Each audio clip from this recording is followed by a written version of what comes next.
Hello, my friend. This is Clyde. It makes no sense. Romans chapter 5 verses 6, 7, and 8 says, "You see, at just the right time when we were still powerless, Christ died for the ungodly. Very rarely will anyone die for a righteous person, though for a good person some might possibly dare to die. But God demonstrates his own love for us in this: while we were still sinners, Christ died for us." Now let us be honest. Nobody fully understands love. No one has been able to explain it properly. To say "I love you" is a nice statement to make, but what does it really mean? For centuries, humans have tried to define love, but there's always a better definition. What if I say we talk about love today, and I mean real love? It is easy to love someone who is nice, beautiful, polite, caring, generous, and so on. But try loving somebody obnoxious, somebody disgusting, somebody nasty, somebody who is terribly unpleasant. It would take a heart of gold to love someone like a serial killer or an arsonist or that guy who hates you without reason. But think again. The writer of the text is talking about a group of which he is a part, and he says that there was a time when we were powerless, that at the right time Christ died for us. First of all, what does he mean by saying we were powerless? Paul the writer is talking about each of us, regardless of your background, your current status, or your future potential. He says that you and me and the folks next door, all of us were powerless. You see, we were each born sinners. We were not God's friends, and there was nothing we could do to correct that. We were powerless. We could not change our status from enemies of God to become friends of God. Well, Christ timed it well. His death. God had determined that the only way back to being in relationship with him, that someone had to die. Blood had to flow from a body. And not any old blood. It had to be blood of someone who had never sinned and who did not have sin in his body. Jesus Christ was the one selected. In fact, he made himself to take on this huge undertaking to show us love. If the relationship between God and humans was ever to be repaired, someone had to die. Jesus was that someone. This is where it gets sticky.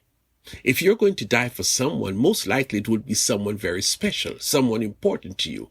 Like a dog is about to attack this woman, and you gallantly jumped before the woman, and you took on the attack of the dog, ending up in hospital and several rounds of surgery because of the horrendous mauling by the dog. Now let us revisit the original story. Who is this lady? We find out that this woman, who you know, hates you. She has always hated you and has said some very nasty things about you. She has nothing good at all to say, but on this day, when she was about to be attacked by the ferocious dog, you were the only person around, and what did you do? You did what you would wish someone to do for you. You tried to save this woman, and in the process, you got the worst end of the deal. The dog messed up your face and parts of your upper body and ripped away flesh from your feet. So now the question is asked, why did you save this woman? Your answer? Love. Let me pull you back from the brink of madness. You claim you love this woman who has always hated you? How does that make sense? That, my friend, is what I'm talking about. While you and I were enemies of God, while we were sinners separated from God, like we would not have anything to do with God, God showed us love.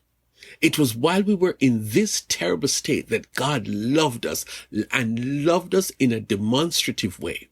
Some people love, but they don't love enough to ward off the dog from attacking the woman and end up getting attacked by the dog themselves. God loved us so much that the best way, the most effective way of showing his love for us was to give up his son, Jesus Christ, to die for us. Was that a gamble? Was that a chance he took? God knew a long time ago that some people would respond readily to that expression of love. And for some people, they would struggle until they understand, but eventually they would embrace that love. But God also knew that there were some people who would blatantly reject that love. As powerless as they are, they still reject God's love. But some of us saw love when Jesus died on the cross. We saw the love of God hanging from a cross, held by 3 nails. We saw love on the cross when Jesus, writhing in pain, said, "It is finished." There is nothing greater than dying for a powerless person, someone who is a sinner. That is because only the death of Jesus could have restored our relationship with God. And God loved us so much that he would not let the dead relationship remain dead. God loved us so much that while we were not interested in repairing the broken relationship, he loved us to the point of his son dying for us. Jesus died while we were in a broken relationship with God. We don't understand this great love, but we are mighty glad God put his love to action. He sent Jesus to redeem us. He could have left us to die and go to hell, but love would not let us go. And so Jesus died for you and me so that we could have eternal life.